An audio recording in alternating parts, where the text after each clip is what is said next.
পবিত্র রমজান মাসকে সামনে রেখে আল আকসায় ফিলিস্তিনি সহ মুসলমানদের প্রবেশ আরও সীমিত করতে চাইছে ইসরায়েল। নতুন বিধিনিষেধ আরোপের পায়তারা করছে দখলদাররা।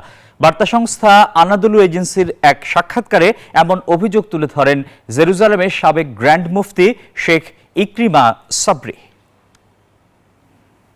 দুয়ারে কড়া নাড়ছে পবিত্র মাহে রমজান।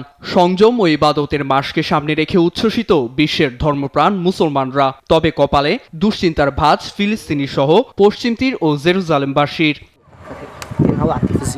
রমজানে পবিত্র নগরী আল আকসা মসজিদে ফিলিস্তিনি ও মুসলমানদের প্রবেশাধিকার সীমিত করার পায়তারা করছে দখলদার ইসরায়েল। তুরস্কের বার্তা সংস্থা আনাদুলু এজেন্সিকে দেয়া সাক্ষাৎকারে এমন আশঙ্কার কথা জানান মুসলিম স্কলার ও জেরুজালেমের সাবেক গ্র্যান্ড মুফতি শেখ ইকরিমা সাবরি।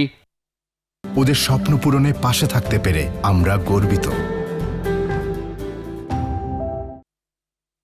উদ্বেগ প্রকাশ করে সাবরি জানান, মুসলমানদের তৃতীয় পবিত্রতম স্থান আল আকসায় একছত্র আধিপত্য প্রতিষ্ঠা চায় ইসরায়েল, যা বাস্তবায়নে তৎপর কট্টর ডানপন্থী মন্ত্রী ইতেমার বেন গভির। ষড়যন্ত্রে পূর্ব জেরুজালেমের নিরাপত্তা বাহিনীর নবনিযুক্ত কমান্ডার মেজর জেনারেল অ্যাভেশালোম প্যালেদেরও হাত আছে, যার নির্দেশে এরই মধ্যে মসজিদের তরুণদের প্রবেশাধিকার সীমিত করা হয়েছে। তার অভিযোগ, আরও কঠোর বিধিনিষেধ আরোপের ষড়যন্ত্র চলছে।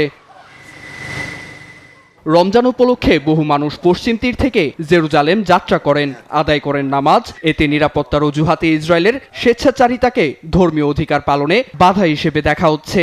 এমন অবস্থায় মুসলিম দেশগুলোকে পাশে দাঁড়ানোর আহ্বান জানান সাবেকেই গ্র্যান্ড মুফতি।